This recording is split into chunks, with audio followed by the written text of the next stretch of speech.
Thank you. You're far too kind for tuning in once again to a little thing we like to call the On Blast podcast. As always, my name is Sheldon Alexander, and I'm joined by my guy, Andrew Webster. Webby, what is good? Where are the other 2 episodes of the Jordan documentary that we should be doing? Where are episodes 11 and 12? Right? How weird was it to not have the Jordan doc to just get us through another week, just to talk about, just to watch, just to like plan your Sunday afternoon, your Sunday evening around? Although we did have Tiger and Peyton and Tom Brady and Phil Mickelson playing golf. I'm going to be honest, I did not watch.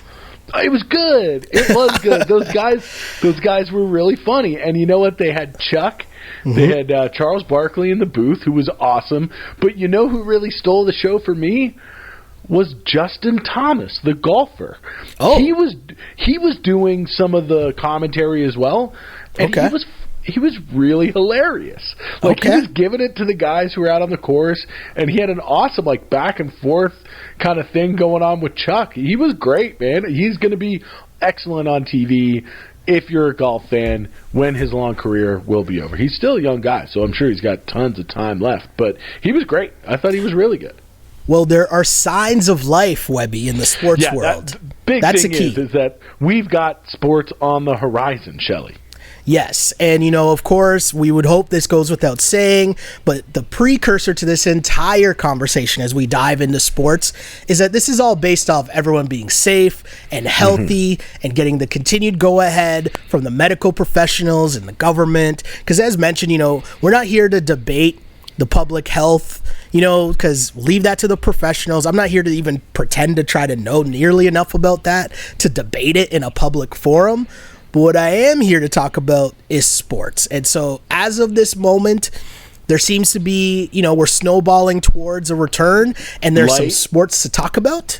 So we're going to do that. End of the tunnel. There's a light at the end of the tunnel, and of course, everything that we're going to talk about tonight all is going to be based on these leagues passing these phases. It seems like every sport that's looking to come back has a certain amount of phases that you have to pass. So whether it's like getting the team together to train, an actual training period of time, and then getting the games going, we just want everybody to be safe through those phases. We want everybody to continue to remain healthy, and we want these games back, especially when we're talking about the NBA. And boy, are we talking about the NBA as Woj continues to drop bombs. As we know, if there's ever news going on in the NBA, you're going to hear it first. It's all about Woj. Right? You're going to hear it from Woj. And he put out a couple, interesting scenarios, as I think earlier this week it was the playoff seedings in terms of reseeding everyone regardless of conference 1 to 16, and then kind of having a bracket style playoff from there. And then today, as in Tuesday, we're taping this Tuesday night, there was talk of a World Cup styled pool, or a pool, I guess that's a way to put it. Yeah, like a group stage. Exactly. That could be the precursor to getting to the actual 16 teams that would then be your more traditional playoffs that we're used to. So 2 very interesting scenarios, and we thought it might be a good time to kind of deep dive into those and see what we like, what we don't like, what kind of matchups would be cool to see, and let's dive right into that, right? Because at this point, right, there's a lot of talk, but Woj tells everyone to kind of pump the brakes and know that there's still a whole lot of work to happen. And in terms of timelines, this is from Woj's article. The NBA believes it has time to deliberate and discuss the matter. In fact, there's a possibility the first games played in Orlando could be in August, not July, as sources said. So we could still be a ways away from games, but... And I think that's still smart for a league like the NBA, that, again, is way more player-focused than some of the other major four sports that we have in North America. They definitely want to see what the NHL looks like when they come back, as they've just kind of released what it's going to look like for their playoffs. They're ending the regular season in hockey, and they're getting right into playoffs. And then baseball, which looks, I mean, if baseball writers can be believed, if the Players Association and the league can come to some sort of agreement, but if that does go on, I would imagine that like that first weekend in July 4th, Independence Day in the States, that would be when baseball returns. So for the NBA to kind of take a kind of a wait and see approach to these other sports, I think is smart because just because they're going to have a little more planning and more conversations with their players union in the NBA, just because the players do have a lot of power in the league. And the other thing, too, is that the NBA, what they do a really good job of is they float a lot of ideas, right? They'll have things get out, kind of test the waters, see what not only the players and other owners think, but kind of let the media have their say, let the fans have their say. Social media, yeah. Of course. And so that's where we begin here. So we mentioned there's a 1-16 seeding, then there's a World Cup style pool, right? Let's start with a couple of these things, though, and going right to the playoffs. How much do you like the idea of just going straight to the playoffs and keeping it to 16 teams instead of opening it up and trying to finish some form of a regular season? Let's start there, Webby. Do you like that idea? A 1 through 16 playoff, I don't think that that's very likely, because I don't think that you're going to throw these teams right into the deep end in terms of having them back, and then now these games count for high stakes like playoff games. All the Tostitos? Yeah, right? I don't think that that's that realistic. I think that these teams need maybe whether it be a week or a week and a half of not meaningless, but not, like you say, for all the Tostitos games.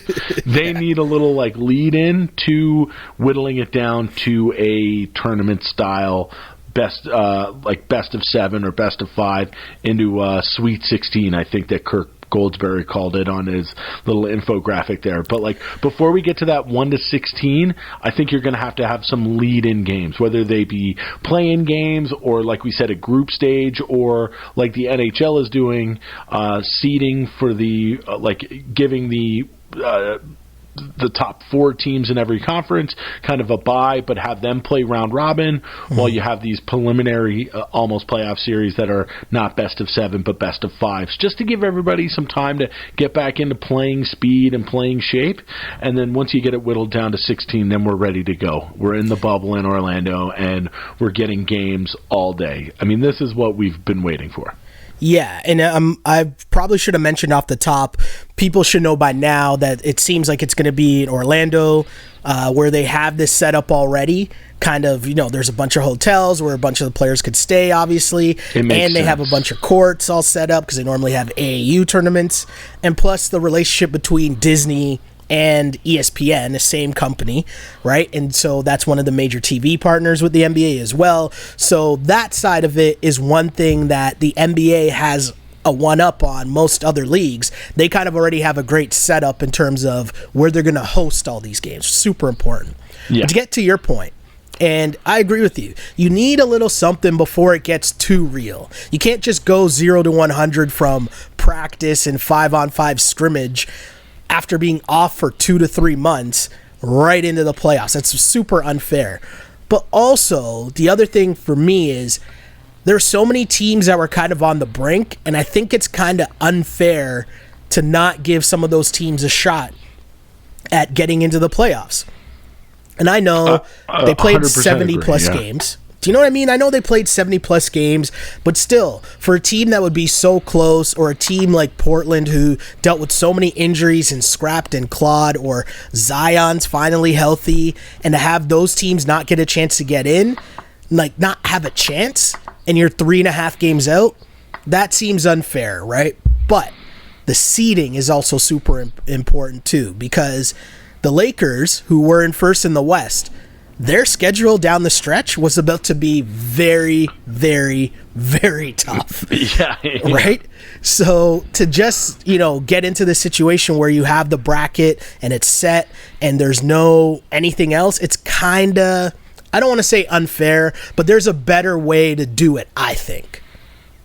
Yeah, we're in agreement there, but let's stick to this side of the argument for now, and then we'll get to some of the other suggestions after, right? But let's just stick here and say, if we do go with the 1-16 seeding, right? If they do, because this one, let's be serious, it's the most simple idea and easiest idea in terms of being able to follow, but also you're keeping the numbers down because you're not bringing back all these other teams and bringing them into a tough situation where they need testing, right? For like all these other teams.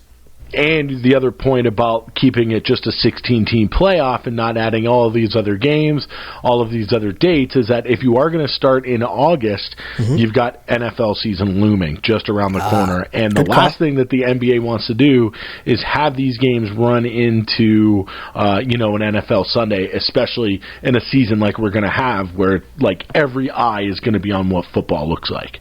Yeah. Super good point. Super great point there. But if we do go with this 1-16, there are some very interesting matchups, right? But let's take a look at this bracket here. And I'll try to kind of go through it. But if we start on, because there's no East or West, you're just going to 16 seeds, 16 top seeds in the NBA, right? So the first 8 of the West and the first 8 of the East, but it's just straight seeds, best record. Yeah. So on the one side, you would have the 1 versus 16, which would be the Bucks versus the Magic. That's a smash. Smash City, for sure. Then you have the 8-9 matchup, which would be the Miami Heat against the OKC Thunder. Very, very interested in that series. Yes, absolutely. Yeah, that series could be fun. Then we get the 4-13 matchup, which I think... like this one. I like this one a lot. Clippers-Mavs. That would be a great, great, great series. That's a primetime series right there, no? And Shelly, absolutely. And you know what I've missed in this time with no sports? I've missed my man Luka. I've missed the step backs. I've missed all the swag that kid brought, and I want to see him. That's the thing. Luka is incredible, and if he's going to do it, a series against the Clippers with a now 100% healthy Paul George, you have to imagine, and Kawhi. Give me that series for sure. That'll be so much fun. Then I think a series that you'd be super interested in, the Boston Celtics, a 5 seed against a 12-seeded Philadelphia 76ers. Has there been a better 12 seed in any tournament than the 76ers, than the Sixers team? Oh, give me all this smoke. Oh, I was just watching. I sent you that Joel Embiid dunk clip against the Celtics today. For some reason, the Sixers decided to tweet that out today after this was announced. Yeah. This potential 16-team playoff. So I figured I should forward that along to you, just to the maxed Embiid throwing it down against the Celtics. Oh, yes, those two teams don't like each other. A lot of history. Big Al, that. That's a primetime series for sure. So the other thing too, before we get to the other side of the bracket, there's some interesting next round matchups, right? Let's just say that the Clippers move on, they win a tough series against the Mavs. Now you get the winner of the Sixers and Celtics. Either way, that's a great matchup against the Clippers, right? And then up top, the winner, if whoever gets through, let's assume the Clippers get through that, right? Let's just assume. I know I don't want to anger Boston or you and your Philly faithful. That's right. But let's just say the Clippers get through and Kawhi gets through.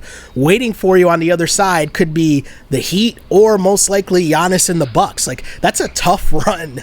That's a pretty tough run to the NBA Finals if you're the Kawhi and the Clippers, no? Yeah, absolutely. But then the other thing is, too, it's the Bucks, as that 1 seed, facing that Heat team in round 2 is a little tougher than they would have gotten, obviously, had the playoffs just kind of played out as we thought they were going to in the regular season. It's you probably, if you're the Bucks and this regular season plays out, you're probably not going to see the Heat in the playoffs. It's crazy that the Heat would be the 8th seed, right, in the entire league.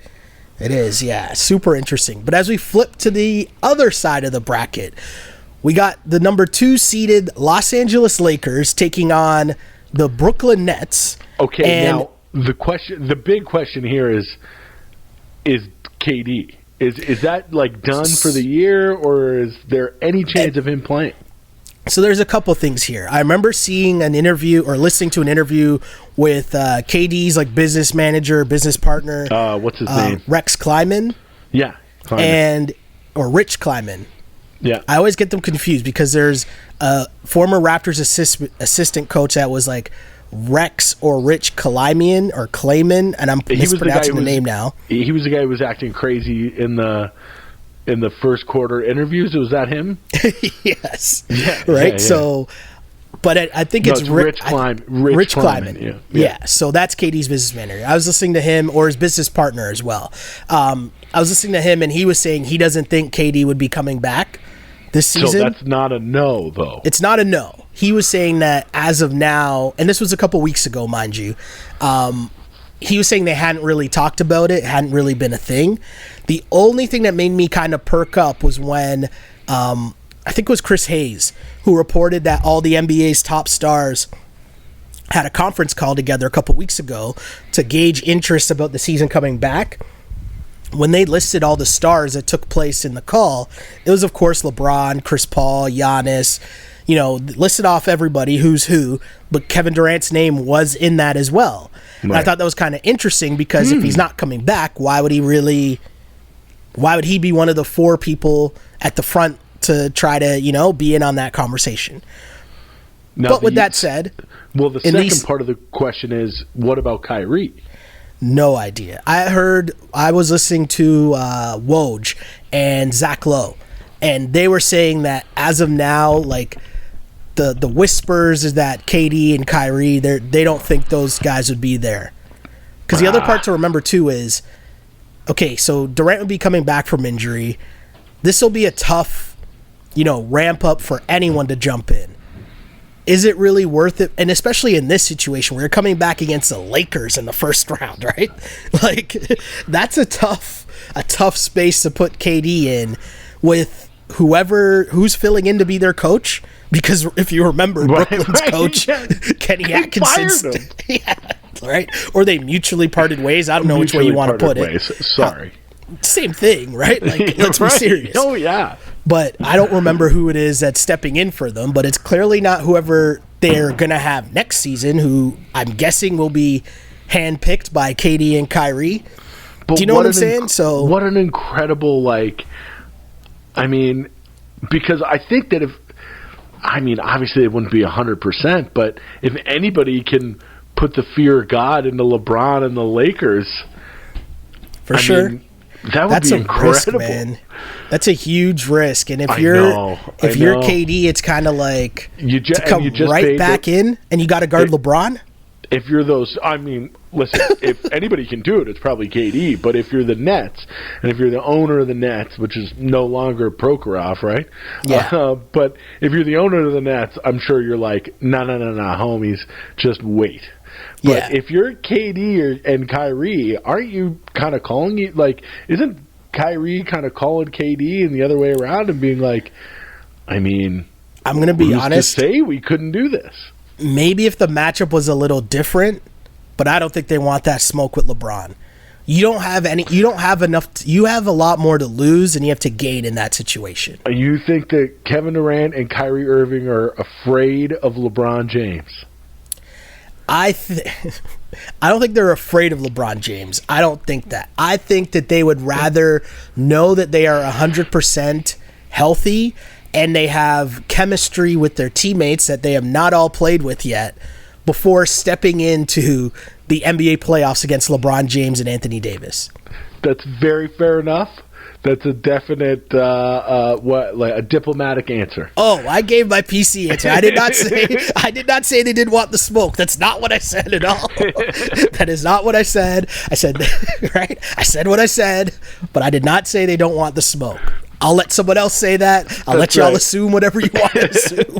And I'll move on to the next matchup, which would be the 7 and 10 matchup, the 7-seeded Utah Jazz against the Houston Rockets, a 10 seed. Again, Russ, I like it. Russ and the Jazz again, huh? I was gonna say, like, there's definite history between these. Well, like, not necessarily. I don't think between the Rockets and Jazz, other than as we watched during the Last Dance, that John Stockton shot back in the day that eliminated the Rockets, which is like, why Stockton not getting enough love, you know, True. for one of the most clutch shots in NBA history. But yeah, Russ has definitely had some history in Utah. Definitely, for sure. Then we get to your Toronto Raptors, the 3 seed against the 14 seeded Memphis Grizzlies, which to me is an interesting matchup. Now, It's a smash. The Raps are a better team. I'm not saying they're not the better team. They are by far the better team, and they should win the series. I'm just saying, don't sleep on the Grizzlies. Like, it's not the smash city that you assume it is. With Ja and Triple J and maybe a little Jonas Valanciunas revenge series? JV revenge series? Yo. No, we know Gasol would have JV on manners. We know that already. 100%. Although it's like the Spider-Man meme of them like pointing at each other. Oh, Raptors fans would be so confused because there's so many of them that still love JV so much. It's like who guards Ja? Who guards Morant? Well, this is where it comes back to what we were talking about before, where I'd assume you probably put OG on him, I guess. Yeah, he put the clamps on him pretty good. But this also goes back to what we were talking about all the time, this whole season, about Kyle and Fred as your backcourt, right? When you run into tough situations, I guess you might put Fred on him, but at the same time, you also need Fred scoring. You know, do you have Fred come off the bench so that he can spell Kyle, and then you have both of them kind of run at him, at Ja? A lot of decisions, but Nick Nurse is up for it. But I think that's a smash. I think that's a smash series for the Raptors. Obviously, you look at the 116 and 215 matchups, and it's not like that much going out on a limb to say, well, then the 3-14 series is kind of a mismatch, but that's definitely the third one that you look at, and it's like, oh, yeah, that's the Raptors getting through there. If you look at how close the Raps would have been to playing the Mavs, I mean, that would have been a little more interesting for you? Definitely. Luka. But if you think of the Raps' path in this situation, and you would go from the Raptors, and they would take on the winner of the 6th-seeded Denver Nuggets and the 11th seed Indiana Pacers. That's a very tough first-round matchup for both those teams, to be honest. I was going to say, like, that's no slouch of a series either, because by this point, again, with all this time off, a guy like Victor Oladipo, don't know like what kind of speed he's going to be at, but you give him all this time, he's not the kind of guy to slouch it on the couch, man. He's going to be in the gym, and it wouldn't shock me to see him come back and be the kind of like dominant force that he was before he unfortunately got injured last year. I totally agree with you, my dude, and that's a tough series. We know that on the flip side, do we trust what Jokic might have been doing for the past 2 months off? This is absolutely the other side of the spectrum. I want to know how many cigarettes Nikola Jokic smoked during COVID. I don't know if the cigarettes would have been what I'd be worried about the most. I'd be worried about, the cheeseburger intakes, I'm just saying. Hitting that DoorDash, hitting that skip the dishes. It's like the Wendy's comes right to you. Exactly. So either way, a second-round matchup the Raps would have against the Pacers or Nuggets would be a pretty tough series, I think. Tougher series than most people would think, just because it's not a flashy. Neither team are super flashy or have the A-list star. Sure. Yeah, it'd be a tough series, though, right? The next round? For sure. And but I think if I'm a Raptor fan, obviously you want the devil that you know rather than the devil you don't. So getting the Pacers, I think, would be a little more advantageous than especially if, say, Jokic comes back and instead, like we think he's been eating cheeseburgers, he could come back totally yoked out. Like, he'd be that's a tough assignment, like a red-hot Jokic for the Raptors to try and cover. Imagine if Jokic came back looking like how CC Sabathia looks during this quarantine. Have you seen those pictures?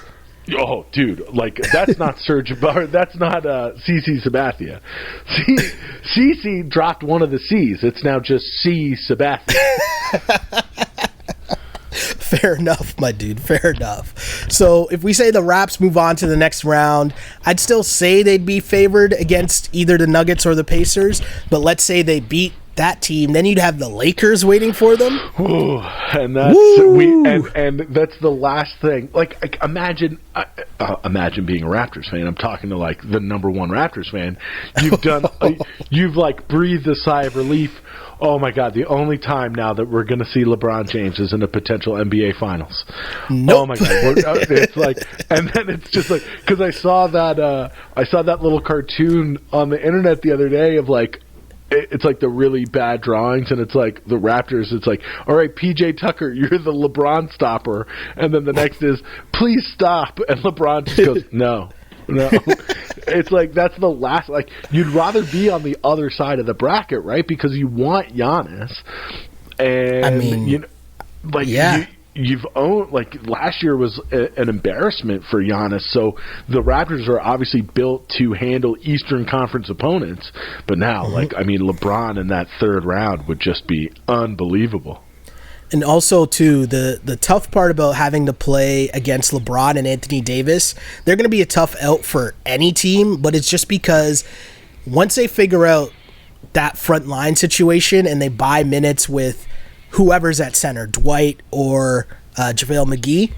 Mm-hmm. But even when they match down and go with the front line of LeBron and Anthony Davis, how many front lines in the entire league can even come close to that, right? Oh, and so they're just playing, layup and dunk basketball pretty much every time down the floor, or they're shooting free throws, LeBron and AD. So that's a tough out in that series. And if you think about all these guys coming back, you would assume it might take a while for the shooting to get back up to par. So teams that are able to work and be so effective inside, that's a tough go, that Lakers team, no matter how you spin it. So that potential path of the Raptors against the Grizz, and then, Nuggets or Pacers, and then the Lakers to get back to the finals, it's a tough one.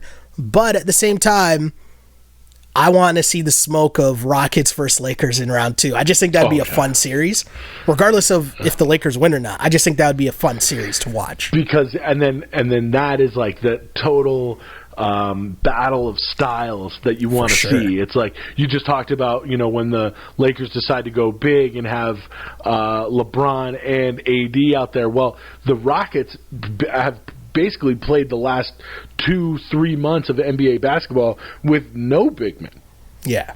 Totally. With not basically with one forward on the court, like a friggin' like Villanova. Totally. So that's kind of the breakdown of how this whole thing can go. Raptors fans, message us, hit us in the comments, let us know what you think of how the Raptors' potential route back to the NBA Finals could go, what matchups you like, if you guys like this, setup of the quote-unquote NBA Sweet 16. Let us know what you think. And for sure, we just talked about the matchups and things that we could see, but as we move this along, Webby, if they open it up, and the first thing I want to ask you is, what about bringing everyone back? Right? Like, I think we agree that it doesn't really make sense to bring back teams that have no shot at the playoffs, right? Right. But I think that only bringing playoff eligible teams back isn't the way to go. I think you do have to find a way to bring, like, that's why, we might, we might hit the NHL for how they announced what they're going to do for their playoffs. But the idea of the 24 teams rather than 16 or 20 or 18, I think that including more rather than less is good for the sport. And I think if you can bring in, say, 8 more teams, 4 from each conference, what they would be the 9, 10, 11, and 12 seeds, I think that's good because, what if you're the Wizards and you catch fire? Like, wouldn't that be an awesome story? Or, like you say, the NBA is going to try and do everything they can to get Zion Williamson into this basketball dome in Orlando. Like, that's going to happen. Yeah. And a big star like Damian Lillard, like, that's somebody that the NBA is definitely going to want to put in this showcase. Mm-hmm. So I think that going with more teams rather than fewer is the way to go, but I don't think that they're going to bring every team back. I just think that that's too much. Yeah, I agree with that too. In any scenario in which you would bring back every team, I don't think it's fair to give a team like, let's say, Golden State, that's tanked the entire year. I don't think it'd be fair to like give them a chance now to work their way back into the playoffs, right? Just because they could obviously throw out a healthy Steph, Clay, and Draymond along with Wiggins, and then magically, like, I don't think that's fair. Right, like you tank the whole season. The bottom teams that have no chance, cool, get out of here. But there is some room for the in between with what you're saying, right? And I think that a lot of this talk about the play-in, you know, a lot of people like it, and it seems to make sense because I think the teams that would be kind of close, right? Like you're talking Blazers, Pelicans, Kings, and Spurs. Yeah. I got the standings in front of me. That's in the West, and then in the East, your Knicks make it, the Bulls, the Hornets, and the Wizards. So not only do you get like classic teams like the Spurs in there, the Bulls and the Knicks for that TV money, but like we just had 10 episodes of the Michael Jordan documentary. May as well get his Charlotte Hornets involved. You know, like it's just smart for the NBA to try and get these markets as involved as they can without giving everybody a chance, like you say, to bring back Steph and Clay and Draymond to win it all the way from the back, you know? Yeah, so there's a lot of talk about, you know, whether it would be the 30 teams or would it be 20 teams. There's a lot of, you know, information out there that's going back and forth, and we don't really know where the NBA is going to settle, but one of the things that's been thrown out there is this World Cup pool style. And Webby, you're a big soccer guy, right? So, you know, whether it's Champs League or whether it's an actual World Cup of soccer, we know already, because we've heard Adam Silver talk about the fact that he's kind of jealous in kind of the other tournaments that soccer has and how it's able to captivate the world with this different kind of styled format. So this is from Woj's article today. Follow me for a second here. He says there was a league's GM survey that included a pool play option featuring somewhere between the current 16 current playoff teams and the full body 30 NBA teams. Teams will be divided into a certain number of groups and face each member of their group the same amount of times. The total number of pool games has not yet been specified, and all of these would likely be branded as playoff games. Based on the final standings within the group, 8 teams would advance out of pool play into the bracket meant to mimic the league's normal postseason structure. This is sources telling Zach Lowe and Woj.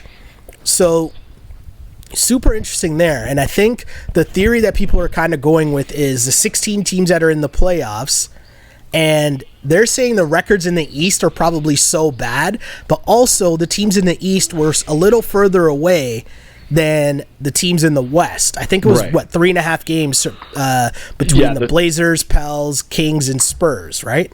Yeah, they're all at 21.5 games back. So you would take those 3 and the Wiz? Not even. You take nobody from the East. The East playoffs are the East playoff teams, right? So you have the 16 that are in, and then you take the next 4 from the West. Blazers, Pelicans, Kings, and Spurs. And so the theory is that you would put the teams into tiers, right? So it's tiers based on your record. So in theory, you know, it could look like, so you do it in order, right? So tier 1 would be Bucks, Lakers, Raptors, Clippers. Tier this 2 is if we have 20 teams? This would be if we had 20 teams. If we had those, and the extra 4 were all from the West. Yes, right? So then you'd have tier Bucks, 1. Lakers, Raptors, Clips, Yeah, tier 2, Celtics, Nuggets, Jazz, Heat. Tier 3, Thunder, Rockets, Pacers, Sixers. Tier 4. First of all, offended that the Sixers are not tier 2 and tier 3, but go on. Tier 4, Mavs, Grizz, Nets, Magic, and then your Tier 5, the 4 teams we just mentioned, Blazers, Pels, Kings, and Spurs. And so if for those who wouldn't be familiar with how, these groups would then be put in, you're basically taking one team from each tier, and that would be a group. Which also gives you, now, if you guys aren't familiar with how the World Cup works or Champions League, you get the draw show, where you're going to be there pulling the envelopes, who is in what group, and it's great TV. And if you're amazing the NBA, TV. And if you're the NBA, what you want is content that you can put on television for people to watch, because it's going to go through the roof. Totally. The ratings for this, and really the ratings for all of these sports that we're talking about coming back, these ratings that these games get are going to be like Friends in 96. It's going to be like a 30 share. Just going to be absolutely insane. Yeah, and imagine that. And, people are afraid of certain things like the group of death, which is something that happens all the time. Oh, my God. Can you imagine the group of death in this, out of this? It's like, especially like, I just made the joke about the Sixers being in the third tier, but that is a nasty third-tier team. And then the Mavs in tier 4. If you're in that group of somehow the Sixers and the Mavs and, say, the Pelicans are your 3, 4, 5 tier, oh, my goodness gracious. I'm just getting excited thinking about it, Right? Because how great that show would be, right? Like, God. the show, that unveiling show of the groups would be so good. You have Ernie hosting it. Ernie Johnson would host it with like Rachel Nichols or something. No. You got to do what they do in soccer, where you get the old player. So you get Neek or you get hold on, Charles. MJ, and then you got to bring in the Rocket, the pop star, the model, or whatever. That's how they do it for the soccer, right? True. For FIFA and Champions League. It's true. You get Rihanna to come in. Rihanna's a huge basketball fan. Oh, 100%. There won't be any fans in this dome. There needs to be one fan, and it needs to be Rihanna. And they just got to give her all the herbs she wants. And who's going to be against this plan? Right, no. Adam Silver, I hope you're listening to the On Blast podcast right now, because we're giving you TV hints right now, how you can make this TV show magic right now. Listen, it's not magic. It's just Rihanna. It's just Riri. It's just Riri. So clearly we like because this you get to hear her. You'd also get to hear her yell at the players, because you'd know that she'd be popping off at the mouth too. That would be the best she loves LeBron, right, and the Lakers, exactly. So she'd be definitely rooting for the Lakers. So that'd be super interesting. And I think this setup, I know it's kind of crazy. It might be tough to follow for some fans, but I really like this setup, because I just think that it's different. And I think because of the crazy situation that, sports find themselves in, to me, it's okay to come out of left field with a different plan or a different kind of idea, even if it is just for the 1 year, because you're just trying to create some form of TV drama to bring in all the fans that you possibly can. And as you mentioned, if you do end up, whenever this starts, going against the NFL, you probably need something where, hey, we got Zion going up against LeBron, right? Or you got Dame Lillard trying to shoot the lights out against Kawhi and the Clippers. You need something like that to just bring people in, draw people in, have as many stars as possible, because that's going to be the way that you're going to garner attention and gain the traction online. And we know NBA fans are thirsty for their content, but if you need to make it as big time as possible, and if that means you're trying this new way of doing it, I'm in on the World Cup idea. But what do you think? This is a great idea, and it just led me to think of, we've been talking a little bit about the NHL and how they're doing it, and I think that, when it all boils down to it, playoffs are the same, right? Whether it's hockey, baseball, or basketball. I guess NFL is different because it's single elimination, but in all of these other sports, it's a series, and the winner, whoever gets to 3 wins or 4 wins first, moves on. What's going to be so cool about the NBA doing this and the NHL doing what they're doing is that it's going to be so different. So you're going to flip on the screen. It's like, okay, you're going to flip, okay, shoot. So the Leafs are playing the Blue Jackets. This is a best of 5 series to move on to the next round. Okay, we know that. But now I'm going to go over to the other channel where the Sixers are playing a group game against the Rockets. So they need to win that to get enough points to move on to the, I think that's going to add a whole lot more intrigue into what we're watching, right? And so It's not just going to be cookie cutter, we know that they're down 2-1 in the series. It's like, there's all these other kind of tweaks to what's going on that it's going to drive interest. Yeah, I totally agree. I think it's cool, and I think some people, the downside that you're hearing from some people is that there's a chance for random outcomes. Like, we know the NBA, we've kind of tiptoed around it, but the NBA wants LeBron's Lakers, the Clippers, Luka. Obviously, Tom Haberstroh, who is one of the top NBA writers, he tweeted out today, this from his Twitter account. He said, just about everybody in the league is wondering how many teams will be going to Orlando if and when the NBA season resumes. 16, 20, 24, 30. In my conversation with several team execs, one detail keeps coming up. Zion Williamson is a 10 seed. Yeah. Right? So we know what the NBA is about. And does this format kind of leave a lot of room, let's say, for LeBron and company not having a deep run in a time when you probably assume the NBA wants to ensure that they get their top guys in a final of this whatever tournament you're going to call it, or whatever asterisks they're going to put beside it. You know what I mean? Like, you does it leave too much room for error? I get what you're saying, but I don't think that the NBA is so much concerned about random outcomes as they are the teams that get in. Fair. This is why I think that this is why I think that it is going to be a 24-team invite, because the Bulls and the Knicks would squeak in on the East. Because I think that it's about, it is about star players, and listen, no matter what, Zion and the Pelicans are going to be in whatever takes place in Orlando. Mm-hmm. But I think that the NBA is smart enough to know to get the big markets. So that's why I have a feeling that the Bulls and the Knicks, however, they do not deserve to be in any kind of playoff, will be invited to do if it is a group stage kind of thing, because it's New York and Chicago. The other thing that's interesting too, with it being neutral site, the time zones don't matter anymore, right? Like, you could just put LeBron in prime time every night just cuz, right? LeBron and the Clippers in primetime every night, right? LeBron and the Lakers are the hammer every night. Absolutely. That's 8 o'clock. That's only 6 my time. Fair enough. But that is, that's primetime TV right there. So let me ask you something, because this comes up a lot, the talk of asterisks. Do you think that regardless of which way the NBA goes with this playoff format, when they do hand out the Larry O.B., will there be an asterisk beside this championship?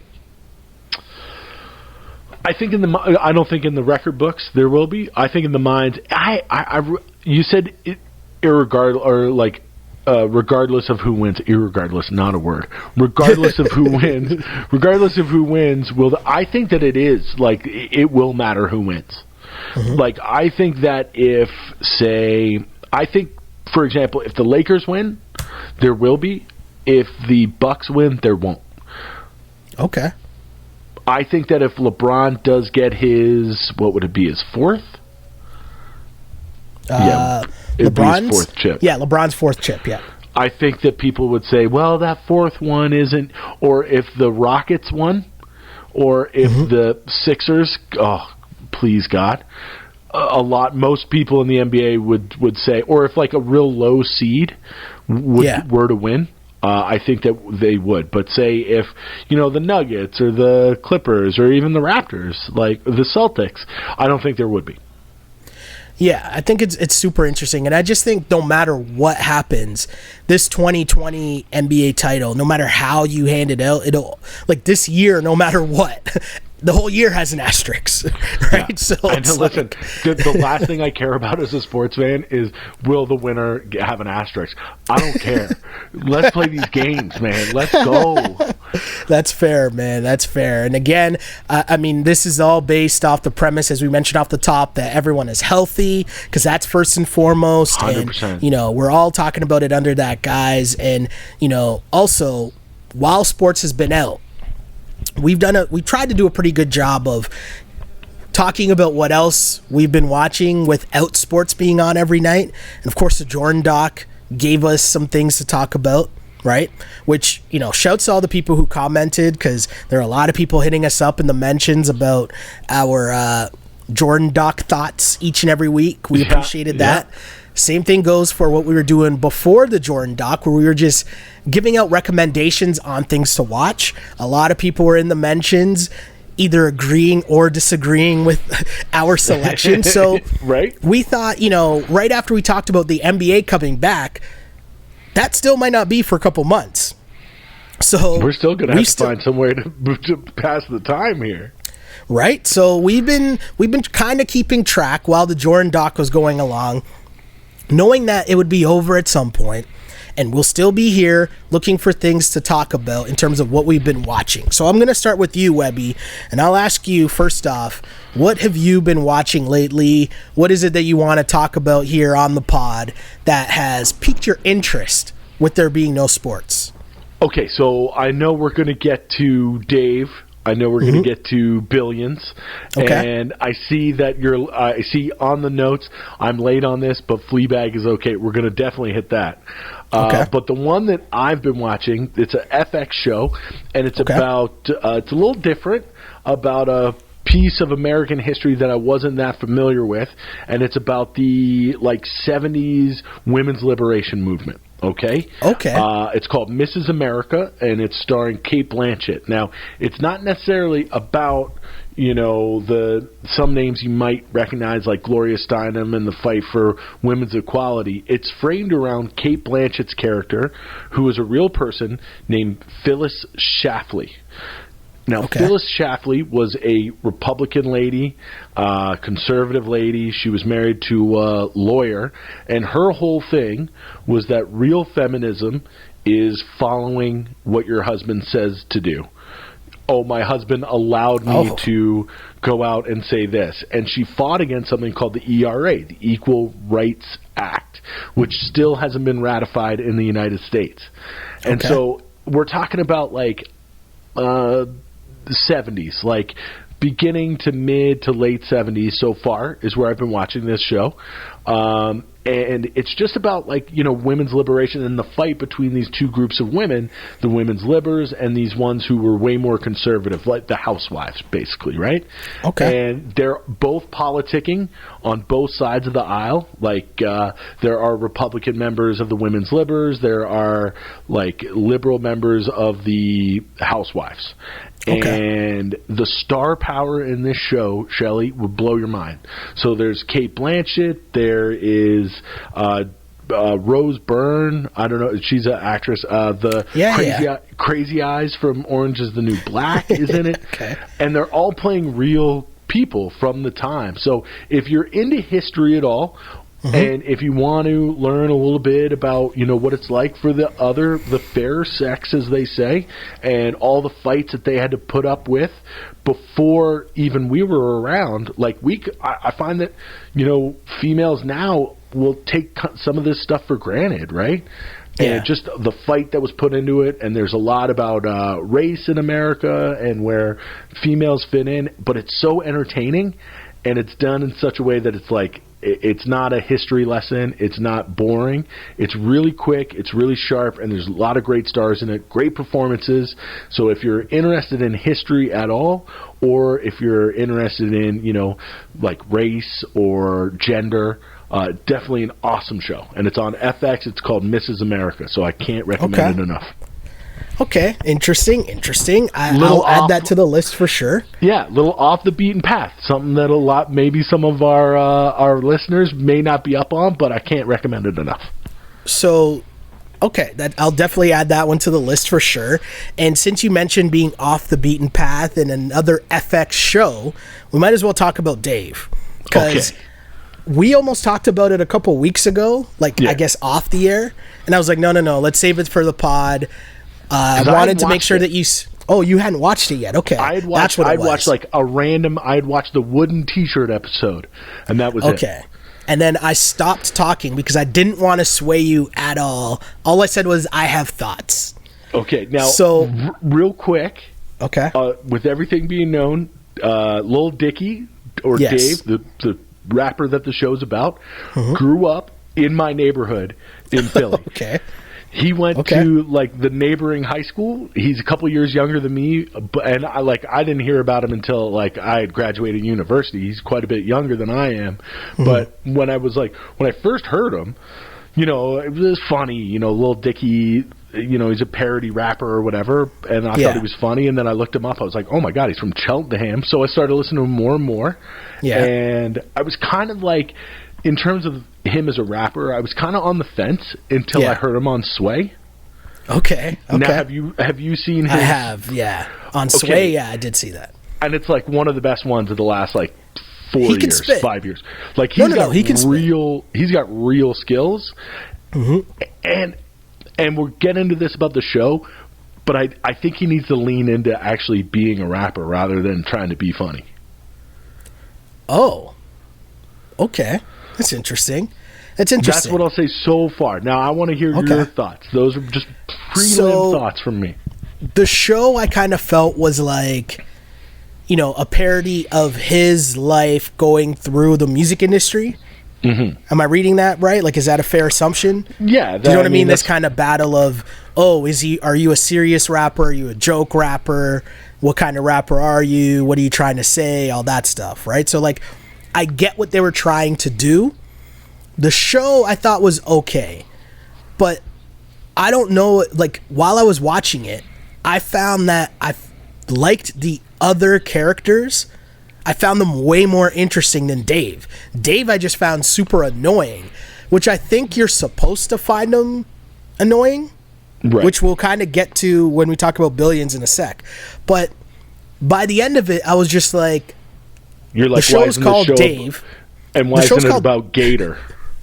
But I'm just saying the show's about Dave, and whenever Dave came on the screen, I was just kind of like, this is the worst part of the show. Like, I was way more interested in, as you mentioned, Gator, in that one episode when they focus in on, you know, just his whole backstory and being bipolar, and that whole breakdown was an incredible episode where, you know, as we reference another FX show that we loved in terms of Atlanta, where they would just have different episodes that kind of catch you in a moment where you think you're watching a comedy, then they hit you with something super serious, and you're just like, oh, okay, I didn't realize the beats that this show was hitting.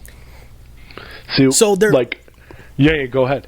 No, just going to say, so there were moments in the show where I was like, oh, this is really good. And when it got into the relationship stuff with his girlfriend, or even the business stuff with his best friend, and, you know, or even the guy who's a producer, when they started to dive into those topics, or like had the scenes with the other characters and Dave's not involved, I was kind of like, okay, I could get by on this show.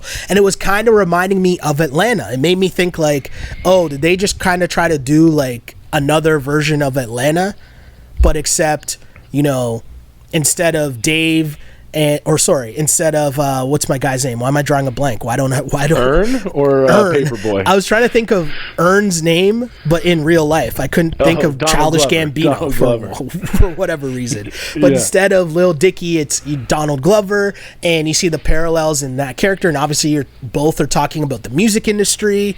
So I was like, oh, were they just trying to do, you know, maybe funnier or softer, and I don't want to say a white version of Atlanta, because that's not what, you know what I mean? Like, that comes with connotations that it's not what I mean at all. But it just reminded me of the show Atlanta, except for when Dave would pop up, and I'm like, this dude is fucking annoying. Like, I don't even want to watch this. Like, I just found him so annoying. And especially that last episode with his whole rap about being in jail, I just found that, like, this isn't even funny. This is just like, you're going for shock value, and I get what you're doing, but it's not working.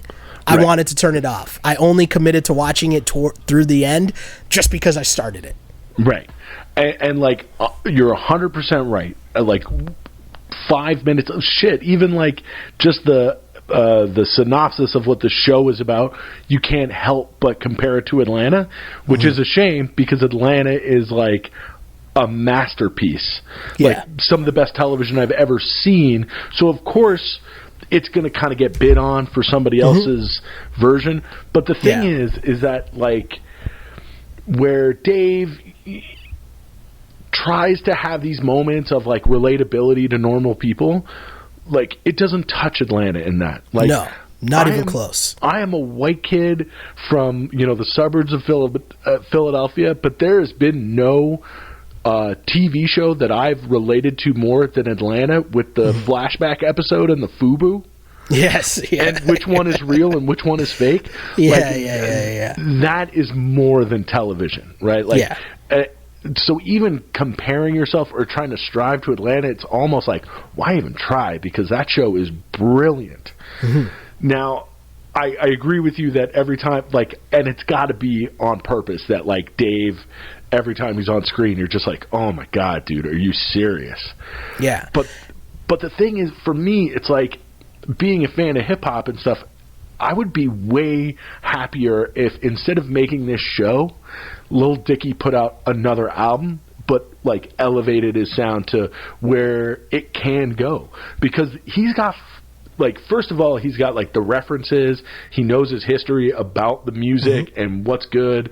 Like, he's smart. Like, you can tell that with the show about where he puts his career, even in the kind of confines of the show. Yeah. But man, like you say, he's got skills, and instead of doing this other stuff, like, I'd love to see him, like, I'd love to see what the next Lil Dicky album sounds like. It's super interesting though, right? Because at the same time, like, as you mentioned, it is completely unfair to compare anything to Atlanta, but I think it's just the crossover in terms of getting into the music business, like that crossover, but also trying to do it with your friends. That side of it, and kind of the ensemble cast, which Atlanta does so well, to where any one of those characters can carry their own episode and you're in on it.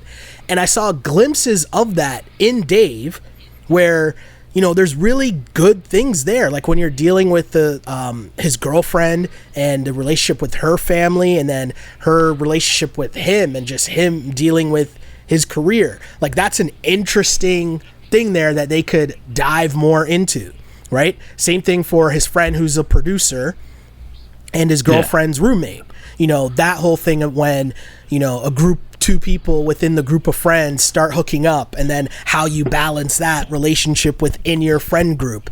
There's so much more. We've seen that time and time again, but I felt like I kind of cared about those two characters, and I wanted to see what would happen with that. And then, like, Dave would pop up, or like the next episode was Dave pops up again. And I'm like, oh, okay. Yeah, I don't care about this at all. You just said it. We've seen that time and time again. Even that kind of relationship between the friend and the girlfriend's roommate, right? It's like we've never seen anything like Rumspringa when they go to that German town in Atlanta. For sure. Like, I've never seen anything like that in my life. But you know what the thing was that maybe got me even more was the fact that, again, and I know I bring this up a lot on this podcast, and it's something I said about Atlanta, I'm pretty sure, but the fact that Dave's friend was black and the girl is Asian, and that's not a part of the storyline. That's kind of what I mean in terms of, like, we've seen it a bunch of different times, but maybe not like that. And that's where I give credit to this cast, where it's an ensemble cast, but it's super diverse, and there were so many interesting things. Just, his boy being the black guy, but grew up with all these white kids and never really fit in, and hated the fact that that those kids were always making fun of him, and he got it, so he was always like, fuck those guys. They were always also making fun of Dave, but Dave never really understood it, but his friend did, right? And just seeing that dynamic. But again, I don't even want to step on the Gator stuff, because I thought that was like definitely the best episode that I've seen, like, so far. Great television. Because I haven't quite finished it, but and that guy, I think his name is Gator. Yeah, like, that guy is. It was the same thing when I saw Lakeith. What's his name Lakeith in Atlanta? Stansfield. Yeah, what's his name though in the show? Oh shit! Why am I drawing a blank? I can't. I know Earn and I know Paperboy. I'm drawing a blank. I'm gonna look it up. Oh, I am too. But like, I mean, the first episode, I saw that guy and I was like, holy shit! Like, this guy's gonna be a star. Yeah. Like, he is hilarious and the whole thing. And I thought the same thing with Gata too. Like, and then they gave him that episode. It's just incredible. Yeah, no, it's super true. And I just think that, you know, what he's done with that show, like, there's so much potential, and even how it kind of wraps up at the very end, which I'm not going to say because I think people should watch it. Darius is his character. Darius, Atlanta. Good call. But even the way that it wraps up, and I'm not going to give it up, I kind of understood what they were going for, but I still felt like they kind of missed it. And it is only season 1, and I know it's been announced that season 2 is coming up. So maybe, you know, it takes another turn, because if you think back, season 1 and season 2 of Atlanta were kind of different. Holy, right? Were they ever? So, I mean, Robin season came out and it was just like, Fuego what Fire. is this? That it was hitting notes, right? It was hitting a bunch of different notes. Man. So it was super cool. But overall, I would say it's an interesting watch. You know, give it a chance. But overall, I don't know. I thought everyone was saying, oh, Dave's really good. It's really funny. And it is. There's definitely funny moments. But overall, I can't really rep a show where the main title character is the worst part of the show. I just want him to I just want him to lean into the music, because I think that he has it. Yeah. And I think that, like, he's got the skills, and like I say, he's got everything behind him. And I think, like, some of the songs, even like, what was it, the beat of the little kid, like the one where Macklemore comes out at the end for the, that was pretty song, funny. like that beat that he had for that song was amazing. Yeah. Like, that would be an awesome little Dicky song. Yeah. So I want him to lean into the music a little more. Like, I'm glad that he's being successful and bringing a lot of pride to northeastern Pennsylvania. Yeah. We hate Cheltenham, but we love the neighborhood, and good for him. But I want him to make more music, because I think that he's really talented. Yeah, the one thing I will, and I mean, the show, that's what I'm saying, the show is good, and I feel so weird about, because it sounds like I'm so negative about it, but it's just because I didn't like his character. Everyone else, I thought his parents are amazing. They're hilarious. So this is the other thing. It's like the first episode, I'm watching it, and he calls them back in his hometown, and they're outside of the Willow Grove Mall, which was my mall. Ah, okay. And I just about lost it. I had to text all my buddies back home. I was like, yo, have you seen Dave? Yeah. His parents are out front of Willow Grove. Right? So, I mean, definitely watch it. I want people to watch it. And the reason why I think this links, because we were talking about... What else do you have to do? Well, yes, for sure. But the reason why I think this kind of links to the next show I want to talk about, which is Billions, is because Dave, I was saying, is the main character. And, you know, what happens a lot now, and I think we talked about this before, with Tony Soprano kind of being that first character where... Are you supposed anti-hero? Yeah, like, are you supposed to like this guy? Are you not supposed to like this guy? How are you supposed to feel about him? And that kind of led us through, you know, the Mad Men and Don Draper, and you know what I mean, like those kind of characters where you're kind of on both sides of the fence, right? You're supposed to, you like them, you're rooting for them, but you're not really supposed to. That kind of leads us to Axe, Bobby Axelrod, and Billions. I'm going to ask you, Webby, are you caught up on this season? Oh, it's like one of those shows that I never miss an episode. Okay. I literally just watched, because I knew we were taping this and I wanted to talk about it, so I made sure I was out on Sunday, so I didn't watch it Sunday, but I wanted to make sure I watched it before we talked about it. And I'm so glad that I watched the last episode, because and this is what I'll say. First off, I love the show, right? I think the show is so well done. It's so smart. It's so funny. It's a great cast. There's so many good characters in it. But I felt so conflicted at the very end of the last episode. So spoiler alert if you're not caught up on Billions, because I'm about to talk about it. Right as I'm Team Axe. I've been Team Axe. I'm always rooting for Axe. I find myself right on that side of it. And then when he leaves the kid's house, so he spends his whole time trying to talk about how he's trying to help his old neighborhood of Yonkers, right? Shouts to DMX. Shouts by the to way. DMX for sure. I honestly thought there would be a DMX like cameo. Okay, I thought that was keep gonna that thought. Keep that thought because that's definitely going to be. Keep that thought because that's in my like little thing about billions. Okay, so just to give people a little quick recap here. In that last episode, it's another one of his schemes where he's battling another billionaire. He wants to get a bunch of land in Yonkers to redevelop it. And part of it is he connects with this young black kid that lives in the house that he grew up in. And he makes a promise to the kid, to kid and his parents, I'll come for dinner. And I'll bring my chef and blah, blah, blah. So he goes through this whole battle and does a good job and he gets everything that he wanted. And then at the very end, to get it. He's about to go into the house and you're thinking, oh, this is a really good thing to do. And then he turns into the asshole and he's like, nah, you go in, tells his chef to go in, make sure they eat well. And he drives off. And I'm like, did they go too far in making Axe an asshole here? Because I was just like, did he really need to do that? Like, that's the biggest, like, asshole move possible. Like, dude, just go in, show face for a half hour, eat the meal, leave. But they just had to make him back into the asshole. And I think it's going back to the classic anti-hero that you're just talking about, where they don't want you to really, really like Axe. Or if you do like Axe, they want you to feel a little bit bad about liking Axe. And they succeeded. It got me. I'm fired up because I literally just watched it before we started recording this. But how have you been enjoying Billions this year, Webby? Not since Newsroom have I hated a show so much and yet continue to watch it week after week. Like won't miss an episode. Okay. We'll tape it, we'll record it and watch it when I'm on my little stationary bike here. Okay.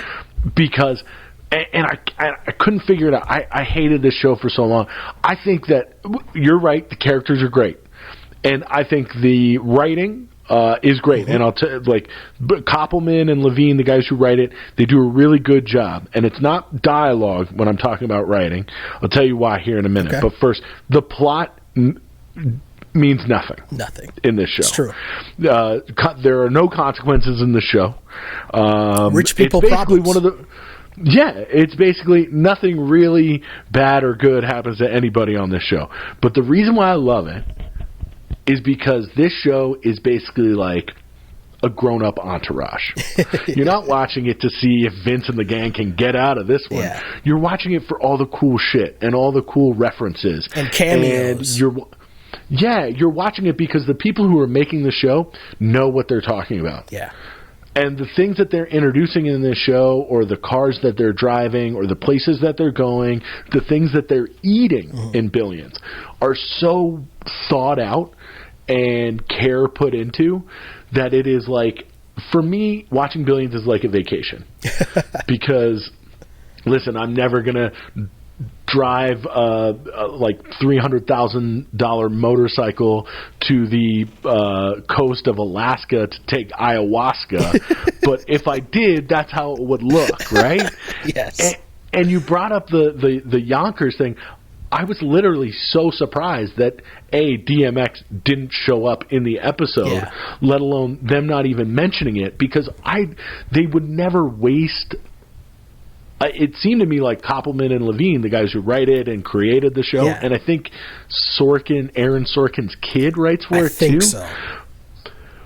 But like they never miss a beat like that for Maggie Siff's character. What's her name? Because you just called her Maggie Siff, that's so just threw me off. I want to call her Tara. But that's Tara from Sons of Anarchy. Yes. But they always have that line of like, oh, this was well thought out, and it references this or this song playing. It all means something, and that's why I like it, and that's why I tune in. I used to hate it. Yeah. I used to hate Billions. Like, why the fuck am I watching this? And then Succession came out, and Succession's kind of the opposite. Like the plot and the intrigue of the family. That's why I tune into that show. But for this show, it's like all the cool shit they have. And so I've accepted that, and that's why I love Billions now too. Billions is it's such a fun ride. You're totally right about that. And you know, they just have such great characters, and you're right, it's like the buddy hangout, right? And so even in that last, it's like, That last episode, we were talking about Mafi getting to go back into the main spot and hang out with all his friends again, right? Like, that's how I feel when the show pops up every week. Like, it's just like, what's Wags up to this week, right? So it was the scene with Wags and his son just eating lunch at his desk. Yes. And he had the meatloaf sandwich, and I was like, man, I wonder where that meatloaf sandwich is from, because I'm sure it's from some awesome restaurant in New York City that you got to line up for a week to get, and somehow Wags has it, and he's eating it with the ham and cheese from a really crazy deli with his son. It's like the really small details of this show that, like, that's what make it for me. Yeah, and like, even if you think of that, right, like Maggie Siff to play such I don't want to say iconic, that's way too overused of a term, but to play such great characters on like Mad Men, having a pretty solid run on Mad Men, then to obviously being one of the stars of Sons of Anarchy, and then her role here on Billions is Wendy, right? Like, first off, I love her character on the show. Like, absolutely love her. She might be my favorite character on the show, probably. I assume that, and because she's the one really in charge of Axe Cap, so that's probably 100%. Why I root for Axe. Do you know what I mean? But I don't know. I just love, to me, I love the show. It's so funny. It's so smart. But you're right. Maybe DMX is going to come along. You know what? Brian Koppelman's really good at responding to people. So I'm going to just ask him on Twitter and be like, wait a second. Yeah, man. How come, where's DMX? Where was DMX in the Yonkers? Yeah, how's DMX not in the Yonkers episode? Or at least Party Up, Up in Here. What is that song? Yeah, drop the tune. I think it's... I hate that song too, but it is... It is kind of the go-to DMX track, right? Oh, no way. It's got to be Stop, Drop, No. Open Up Shop, baby. Hold on. Let me rephrase that. The politically correct DMX song, right? Like, when you're in safe spaces and you're going to play DMX, it's that song. That's what So the other thing that I'll give Billions a lot of credit for is for the character of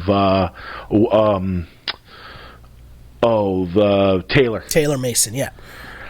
Is like the way that the show and the writers handle gender fluid character like that. I thought it was really impressive for a show to like not treat as a freak or as like a one-off special like after school special episode of. Yeah. I thought that was really respectful and really cool, and I thought that they deserve a lot of credit for having a character like that in a show, and not just as a one-off, but as a really well-rounded character. Yeah, and like a main character, right? Like, obviously having huge points, but Giamatti in this is so good.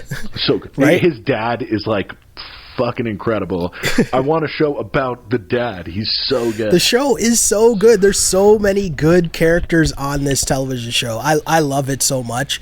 Every week tune in just for the fun of it, just because it's all jokes. And even the last week's episode where he's trying to just like get his son out of trouble at his prep school, right? Like, it was just such a great job of storytelling, but also, as you point out, rich people problems, right? Like, here's this guy that's super stanky rich, worried about winning or losing billions of dollars on a daily basis, and yet takes like half his day to try to embarrass principal, right? Yeah. So that his kid doesn't get in trouble. Like, it's just so ridiculous on so many levels. But you're right, there are no consequences, and that's kind of what makes it fun. But yeah, I love Billions. I'm in on it for sure. Anything else that you're watching, my dude, that you want to touch base on for sure? Because we can save some time. Maybe we'll save Insecure for next week, right? Because Insecure's still going. I'm enjoying that a lot. Maybe we'll leave Fleabag for next week as well, if you've watched that. Just watch season 2. You can even stop watching season 1. Season 2 of Fleabag is what you should watch. Okay, I just started. And then season 2. So by next week, we should do The Wire too. We should do The Wire. Oh man, The Wire is so good. I'm so happy to be rewatching that. I want you to sell me on rewatching The Wire. I know I should. I watched it. I loved it, but I've only watched it once through. So I think I watched the last season twice. So I'm about to finish season 1, and here's what I'll say, right? First off, though, I've always thought about rewatching The Wire just because I've only watched it straight through, like, as it aired live. So going back, I'd only watch it in like pockets. You know, there'd be a marathon on, so I'd watch a little bit here, a little bit there, but never really watched the full thing through. And then when The Ringer decided that they were they're going to start a podcast that's going to go through and deep dive every episode with Van Lathan and Jamel Hill, and we're in the middle of this quarantine, I was like, you know what? I'm in. Watch an episode of The Wire, watch the podcast on YouTube with Jamel Hill and Van. And it's so good. And first off, I want to give a huge shout out to The Ringer for hiring or giving platforms to people like Van Lathan and Jamel Hill, because I think that's so important for companies like that to give prominent positions to people that don't just look like everyone else on their network, because that doesn't represent the people that consume their media. Which is a tangent for another day. Great point. Great point. A tangent for another day. But, you know, let's keep this, I'll keep it focused here.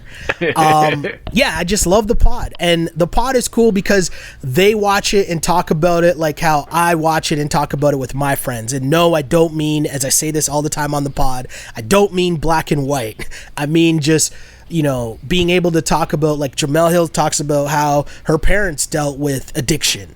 Right? Van's talking about how he grew up in neighborhoods and grew up among friends who might have been involved in different levels of the drug trade, right? And like that's something that I can relate to. So hearing people talk like that is, you know, I enjoy it, right? It's a really good watch and a really good rewatch so far of The Wire. So I'm almost through season 1, and I just came across the episode where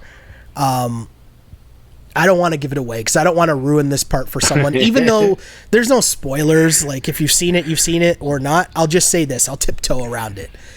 The meme of Weebay, right? Which people have to, if you don't know who Weebay Philly's is. finest. Weebay, another Philly guy. Well, if you don't know who Weebay is, you definitely know the meme because you've used it or you've seen it online 25 times over.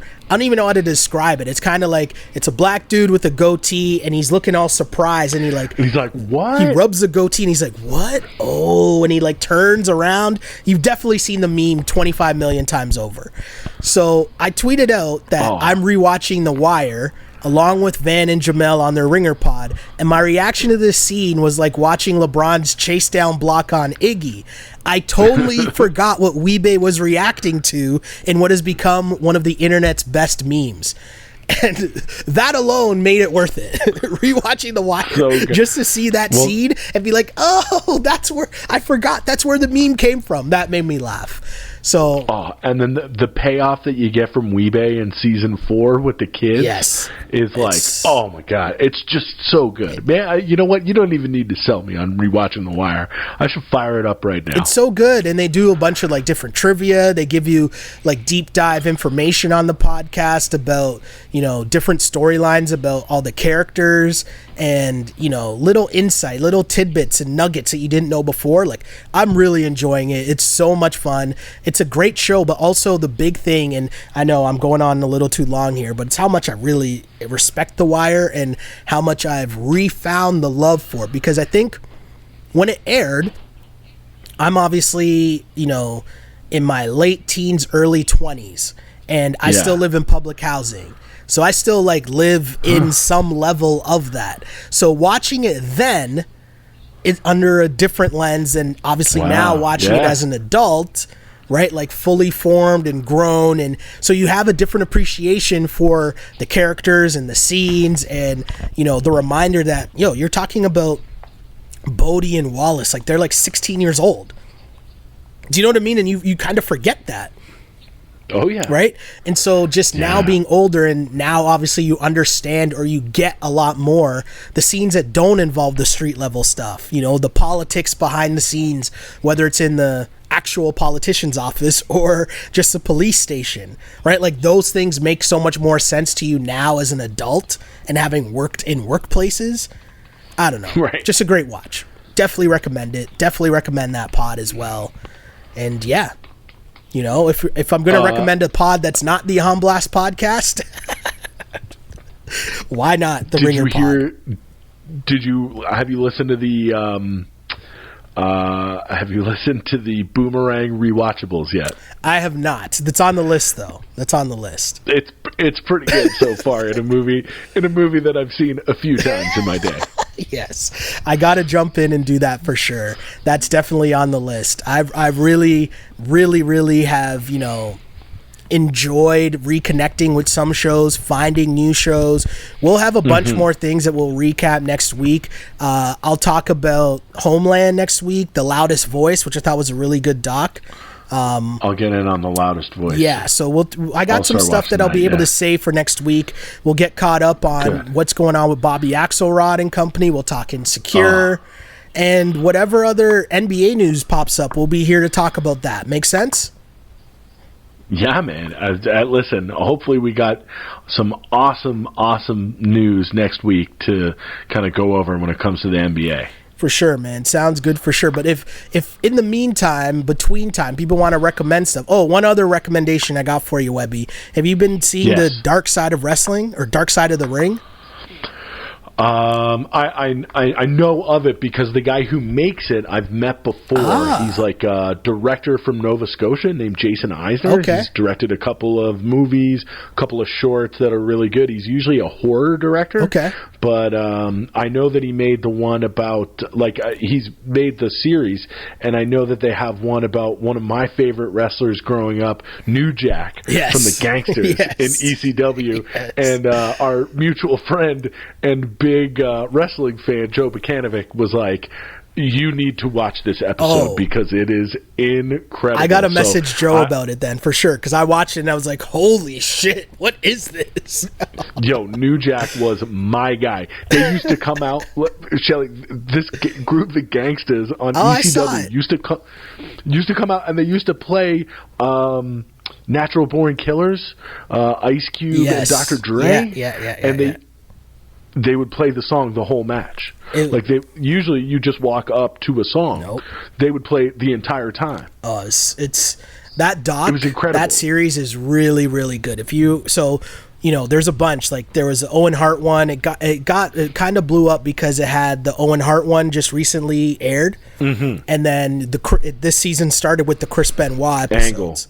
Chris Benoit. Yeah, that's right. Right. So there's a bunch there. Maybe I'll pick a couple and we'll talk about that next week. But there's a lot there on the table.